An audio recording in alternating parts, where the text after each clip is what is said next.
Later, the serial number of this specific firearm was retrieved, and it reads as follows: TKS 21211. If I repeat it, TKS 21211, which was retrieved during the etching process.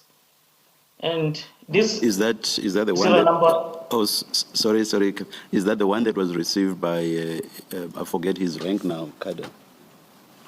That is the same firearm that was accompanying the AK-47, which were received by Warrant Officer Kada in Ballistics Pktt. Yeah. I'm referring to the what's the verb you use? Is it retrieval of the serial number? I forget the verb you use now. Etching. Is the etching to find the serial number that has been obliterated? That's the verb. That's correct, Commissioner. Yes. So is it the one that through hatching was found by or established by Warrant Officer Kader or Kada? That's correct, Commissioner. All this right. Is the same number that was retrieved by Warrant Officer Kada during the etching process. Retrieved is the verb I was looking for. Is this firearm that you're describing now, is it the same one that the analyst in Pretoria had recorded that he could not restore the serial number? That's correct, Commissioners. It's the same firearm, Commissioners. Thank you.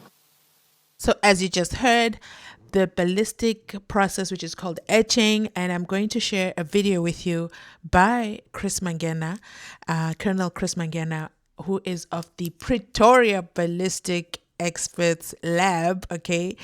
And I'm sharing this because he describes the process, and I think it will be helpful because he's from Pretoria. So if one guy from Pretoria is saying, now you couldn't retrieve the serial number of the AK-47, but KZN was able to find it, let's first of all understand the process, and is it possible? You know, we got to be fair. Maybe Mr. KZN just didn't know what he's doing. Maybe he's not that great of an observer. Maybe he's not that good at his job. Maybe Pktt has got those extra skills, those extra finesse skills, and they're pretty good, right? They already know how to do ballistics within 3 days, tops. But Pretoria does it in 30 days plus. So let's listen into Mangena. I'll be back with the rest of my commentary. All the analysts were white people. There were no black analysts back then. So when they were going out to crime scenes, I was asking them, what are you doing in the crime scene? That's why I developed the interest in the field.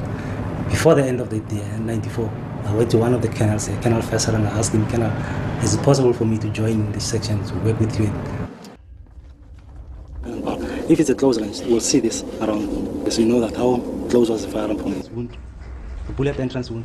Mangena was headlining the news in March when he testified at the Oscar Pistorius murder trial. He carried out tests to establish the sequence of the bullets that hit Reeva Steenkamp's body.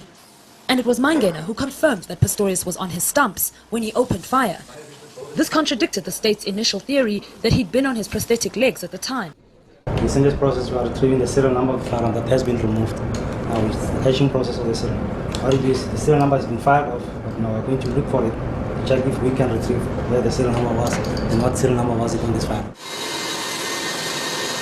After sanding the gun down to clean it, he spray paints it. Finally, he sprinkles a special chemical which temporarily reveals the gun's serial number. This building is one of only 2 SAPS forensic departments. It serves 5 provinces, including Mpumalanga, Gauteng, Limpopo, Free State, and the Northwest. But despite the heavy workload and long hours, Mangena can't see himself doing anything else. When I was with Harry testifying, one thing that he said it's better to prosecute a criminal than to defend a criminal, and I agree with him. The purpose of the invitation was to try and create peace between myself and the Deputy National Commissioner. It was unprecedented, I've never seen in my life. The National Commissioner was present, but he just kept quiet because it was not his meeting. The Minister of Police felt that he must make me and Gerald Spear to find peace. Surely, there can never be peace between a criminal and a police officer. You heard Mangena's version, which is it's better to prosecute a criminal than to defend a criminal. But then the question becomes, how do you know who the criminal is? But then Mkonazi says there can never be peace between a policeman and a criminal. So let me know which saying stands out to you, which one makes sense, because Chris Mangena's job is just to evaluate firearms. So ungenapi in the criminal element. If you know what I mean, let me know your thoughts in the comment section down below. I think that's conflicting. I think that's very biased. But then overall, in it all, at which point does a policeman become a criminal? Let me know in the comment section down below. Let's continue listening on because there's absolutely more to break down. Thank you, Captain. Just to note that in paragraph 9.3, you note the bullets or bullet jackets that where you could not make a positive determination. That's correct, Commissioners, because they were damaged. I couldn't make any link to see if whether they were fired from the specific AK-47. What does it mean that they are damaged? Is it they are damaged at the point of being fired or at the point of being tested? At the point when they were fired, Commissioners, because this firearm is a high caliber firearm. When the bullet meets the target, it disintegrates or it fragments into smaller pieces, whereby the marks of those exhibits are compromised. Thank you. Thank you, Captain. You then explain what happens after the examination at paragraph 11. Can you briefly tell the commissioners about this process? Okay, paragraph 11, Commissioners, it deals with the disposals of these exhibits. Because now the examination or the linkage have been completed. The examination have been completed. Now I have to dispose all the exhibits into their different case files. This process entails putting each and every exhibit inside the new seal bag, and I seal that seal bag, and I will complete an integrity form to show that these exhibits or the previous exhibit bag was opened by me, and I then close it on the new seal bag. So paragraph 11, it's all the exhibits. Okay, there was an exhibit that required me to take it to the IB section of the ballistics. So I sealed that specific exhibit, which was marked 1A32. It was somehow missed to be taken to IBIS. And I then sealed this exhibit. It's an AK-47 cartridge case, which was in Santin case 398. It was missed to be loaded into the system. And I sealed it in the new bag, and I marked it for IBIS. And paragraph 11.2 deals with all other exhibits of Santin case, which I sealed them in that seal bag number that reads PA6500 555 and filed these exhibits in the Santin case file. And paragraph 11.3 deals with the exhibits that I opened from Orlando case 93 of 2023. And there you have it.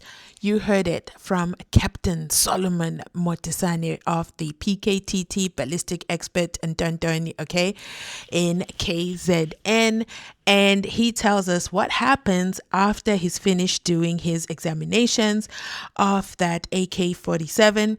And therefore what he does with the exhibits, because it's one thing to do the examination, but everything has to be documented.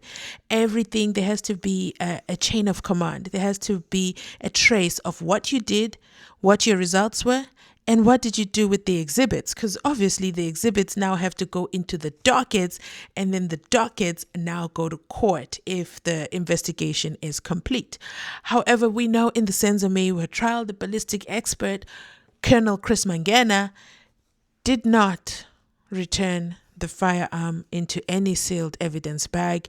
He just placed it in his safe in his office and kept it for many years. Many years. Let's say 5 years to be exact, until he came to court. And that's when he took it out of his safe and brought it he himself to court. Somebody tell me, either Mangena is a control freak or he has no idea about the evidence integrity form. Let me know your thoughts in the comment section down below. I'll be back, of course, with another Pktt Madlanga Commission video.